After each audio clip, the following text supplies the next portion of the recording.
విశ్వనాథ సత్యనారాయణ శాస్త్రి ప్రతీకాత్మక ధోరణి అధికంగా కనిపించేటువంటి నవల వేయి పడగలు.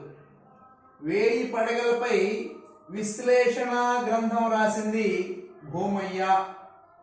ఆంధ్ర విశ్వవిద్యాలయం వారి ప్రథమ బహుమతి పొందినటువంటి విశ్వనాథ వారి నవల ఏంటంటే వేయి పడగలు. వేయి పడగలు నవల ఏ పత్రికలో వెలువడింది? ఆంధ్ర పత్రిక. అది 1934లో అప్పుడు వారపత్రిక. అది వారపత్రికగా ఉన్నది ఆంధ్ర పత్రిక. విశ్వనాథ సంపాదకత్వంలో వెలువడినటువంటి పత్రిక ఏదయ్యా? జయంతి పత్రిక. విశ్వనాథ వారి తొలి నవల ఏది? అంతరాత్మ.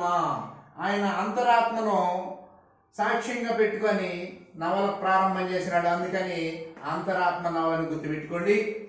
పురాణ వైర గ్రంథమాల అనే పేరుతో నవల రచన చేసిన వ్యక్తి ఎవరయ్యా అంటే విశ్వనాథ సత్యనారాయణ శాస్త్రి అని గుర్తుపెట్టుకోండి. విశ్వనాథకు నవల రచనలో ప్రత్యర్థిగా నిలువదగినటువంటి ప్రతిభామూర్తి ఎవరు అంటే చలం గారు. ధన్యవాదాలు.